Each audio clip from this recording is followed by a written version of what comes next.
आदिवासी मेरा धर्म है, जोहार मेरा अभिवादन है, प्रकृति मेरी पूजा है, तीर कमान मेरी पहचान है, अम्बेडकर बिरसा मेरा स्वाभिमान है, भील प्रदेश मेरा अधिकार है और इस अधिकार को हम लेके रहेंगे। जय जोहार, जय आदिवासी, जय भील प्रदेश। मैं बीच में नहीं बोली, आपके बीच में नहीं बोलता हूँ। जब मैं बहुत जरूरी बात भी चर्चा कर रहा हूँ माननीय अध्यक्ष सभापति महोदय, जब आपकी बारी आती है मैं चुप रहता हूँ, तो मेरी बारी है तो आप चुप रहिए।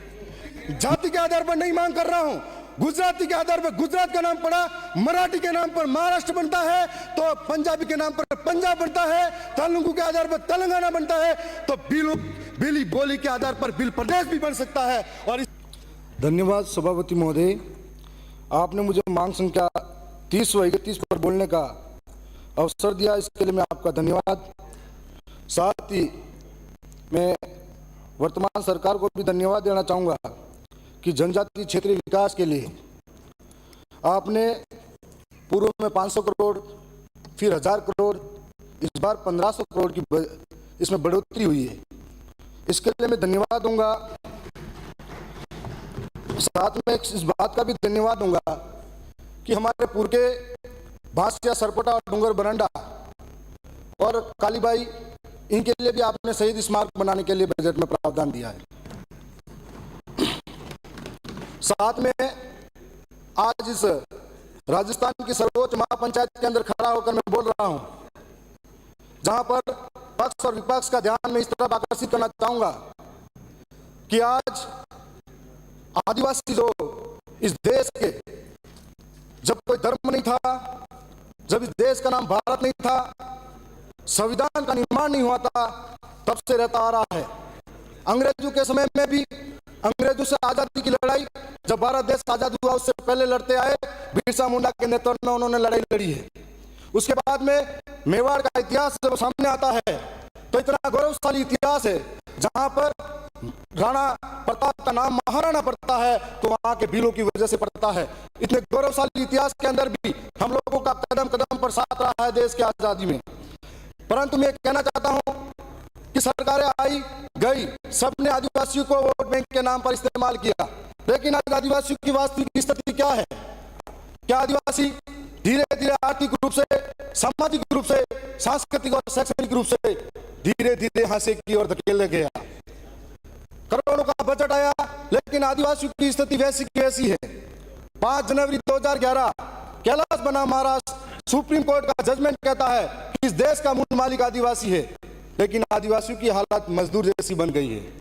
आज वहां रोजगार की कोई व्यवस्था नहीं है, ऐसी व्यवस्था के अंदर उनको धीरे धीरे पलायन करना पड़ता है, 100-200 के लिए इधर उधर तरसना पड़ता है। हम ये कहना चाहेंगे कि ऐसी स्थिति से बाहर निकालने के लिए हम लोग कभी पक्ष को कभी विपक्ष को एक दूसरे के ऊपर आरोप लगाते रहते हैं, लेकिन आज इस मूलभूत सुविधाओं से जूझ रहे, आज भी आजादी के बाद में कुछ ऐसे गांव मौजूद होंगे जहां पर न तो टावर की सुविधा है, न पानी की सुविधा है, न अस्पताल होगा, लेकिन उसके बाद अनाम का अस्पताल होगा, कोई जंगल के अंदर जाने को तैयार नहीं होगा। ऐसी स्थिति से बाहर निकालने के लिए हम सबका क्या प्रयास होना चाहिए? उन आदिवासियों के आज मूलभूत सुविधा से मुख्य धारा में लाने के लिए हमारा क्या प्रयास होना चाहिए, इस ओर ध्यान आकर्षित कराना चाहूंगा। साथ में ये कहना चाहूंगा कि आदिवासियों के लिए संविधान के अंदर 5वीं अनुसूची का प्रावधान दिया गया है। मैं उससे पहले यह भी जिक्र करना चाहूंगा कि सरकार आई गई, लेकिन आदिवासियों के साथ में हमेशा धोखा हुआ, कुटाराघात इस बात का हुआ कि हमेशा विकास के नाम पर आदिवासियों को इस्तेमाल किया गया। कभी राजस्थान के अंदर नारा तो जोर से चलता है, एक पेड़ मां के नाम, तो दूसरी ओर हसदेव राजस्थान के नाम कर दिया गया। कोयले के नाम पर वहां से जंगलों को काटा गया, हजारों आदिवासी विस्थापित किए गए और आदिवासियों के वहां पर हाथियों का घर कहा जाता था। अध्यक्ष सभापति महोदय, आज वो हाथी गांवों में घूमते हैं। जो लोग उस जमीन पर रहते थे, उस जमीन का कोई वहां पर रहने वालों को आता पता नहीं था। साथ में स्टैच्यू ऑफ यूनिटी, मैं सरदार वल्लभ भाई पटेल को यहाँ से नमन करता हूँ कि देश के पहले वो प्रधानमंत्री रहे हुए हैं और पूरे देश को जोड़ने का काम किया, लेकिन उनके नाम पर जब स्टैच्यू ऑफ यूनिटी बना गया तो 1200 गांवों को विस्थापित होना पड़ा और उनके लिए आज कोई प्रावधान नहीं है। वो कहाँ रह रहे, किस स्थिति में रह रहे? कभी डैम बनाया गया तो डैम के नाम पर आदिवासी को विस्थापित किया गया, तो कभी खनन के नाम पर आदिवासी को वहां से विस्थापित किया गया, तो उनकी ऐसी स्थिति हुई। उस स्थिति का जिम्मेदार कौन है? सरकार सरकारें यहाँ पर अंधी बहरी गूंगी होकर सुनती रहती हैं। आदिवासियों के नाम पर वोट बैंक लेने के लिए फोटो खिंचवा के आ जाएगी, आदिवासियों के सम्मान के नाम पर बड़ी बड़ी बातें होती है। लेकिन आज इस पीड़ा को समझेगा कौन? आज अखबारों के अंदर हम देखते हैं कि 6-6 महीने के नवजात को बेचा जाता है।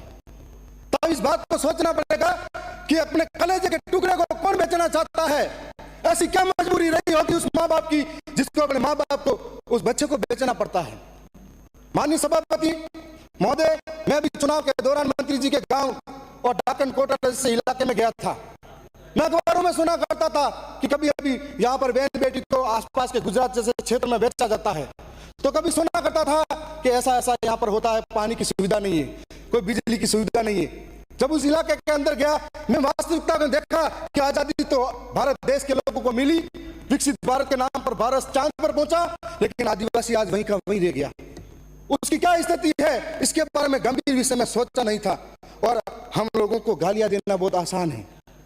हमारे बारे में जब आप सत्ता पक्ष और विपक्ष के, मेरे से बहुत बड़े बड़े सीनियर भी हैं, 5 बार 7 बार जीते हुए, वास्तविकता में उस इलाके में जाकर देखेंगे तो आज पानी के लिए तरसता आदिवासी, पढ़ाई के लिए तरसता आदिवासी, सड़कों के लिए तरसता आदिवासी, ऐसी स्थितियां हैं भयानक, जहां हॉस्पिटल के नाम पर तरसता आदिवासी। पर हम लोग कब सोचेंगे इसके बारे में? इसके बारे में हम लोगों को सोचना चाहिए।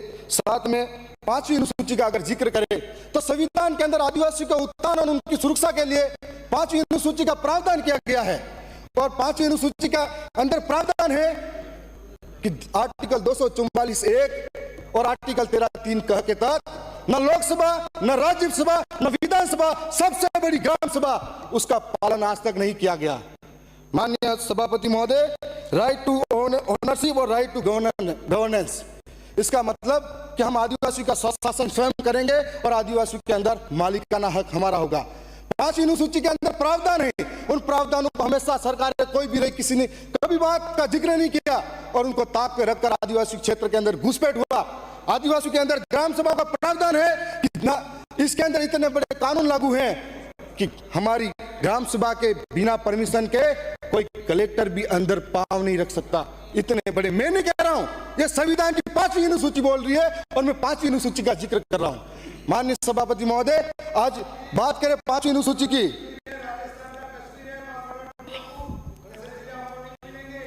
माननीय सभापति महोदय, जब आपकी बारी आती है मैं चुप रहता हूं, तो मेरी बारी आए तो आप चुप रहिए।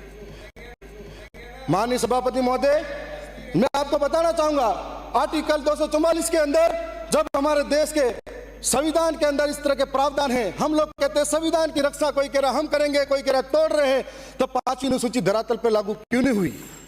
माननीय सभापति महोदय, मेरी पार्टी के दूसरे सदस्य नहीं, मुझे उनका भी टाइम दिया जाए। मैं आपके सामने ये कहना चाहता हूं कि आज हमारे बांसवाड़ा के अंदर, हमारे दरियावत के अंदर कई ऐसे इलाके हैं जहां खनन के नाम पर जमीनों से आदिवासी को विस्थापित किया जा रहा है। दरियावत के अंदर भूवैज्ञानिक सर्वेक्षण के नाम पर आज आदिवासियों के जमीनों से बेदखल करते, जमीन हमारी हम रहे, हमारी पुरखों की विरासत से जुड़ा हुआ है, हमारी संस्कृति, हमारी बोली भाषा परंपराओं से जुड़ा हुआ है, और उस जमीन से हमें बेदखल करना। मैं एक सवाल और पूछना चाहूंगा, एक ग्राम सभा का पावर है, एक पंचायत स्तर का पावर है, और एक हमारे इन पावर के माध्यम से एनओसी देता कौन है उन लोगों को खनन के नाम पर? अब हमको हमारी मिट्टी से उठाएगा तो हमें कैसा महसूस होगा? माननीय अध्यक्ष महोदय, मैं एक और बात का जिक्र करना चाहूंगा कि आज ही के दिन मैं यहाँ बोल रहा हूँ सदन में, और आज ही के दिन मानगढ़ धाम पर ऐतिहासिक आज महासम्मेलन हो रहा है। उस महासम्मेलन के अंदर 4 राज्यों के 10 लाख से ज्यादा लोग वहां एकत्रित हुए हैं। 13 नवंबर 1913 के अंदर वहां पर गुरु गोविंद के नेतृत्व में एक बहुत बड़ा आंदोलन हुआ। उस आंदोलन के अंदर 1500 से ज्यादा आदिवासी अंग्रेजों के सामने अंग्रेजों के द्वारा गोली से चलनी कर दिए गए थे, और उनकी मांग थी कि हम आदिवासी को हमारी संस्कृति, भाषा, परंपरा, बोली, रीति रिवाज के माध्यम से हमें बांट दिया गया। आधों को गुजरात बांटा, आधों को मध्य प्रदेश में बांटा, तो आधों को राजस्थान के अंदर बांटा। हमारी संस्कृति, रीति रिवाज, बोली, भाषा, परंपरा एक है, तो हमें हमारा हक मिलना चाहिए। हम लोग बिल प्रदेश की मांग करते हैं, जिसको प्रस्ताव बनाकर आप केंद्र सरकार तक भेजिए।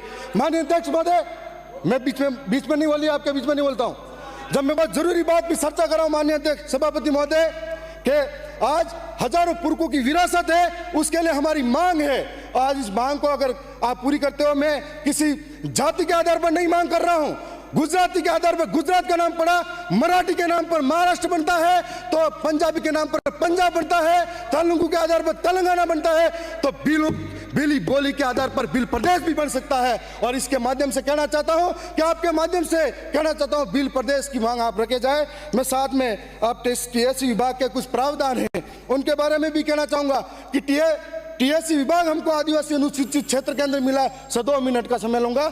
इसके अंदर हम लोगों की समस्या क्या है वो आदिवासी समझ सकता है, उस इलाके के अंदर हम रहते हैं। तो फिर टीएससी का अध्यक्ष दूसरा क्यों हो सकता है? टीएससी का अध्यक्ष भी आदिवासी होना चाहिए।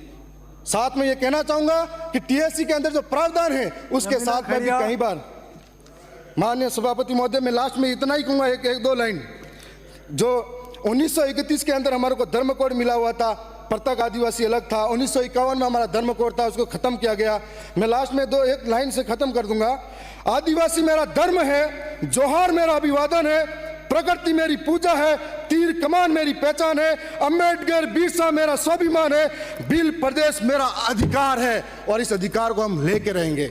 जय जोहार, जय आदिवासी, जय बिल प्रदेश। रमीला खड़िया।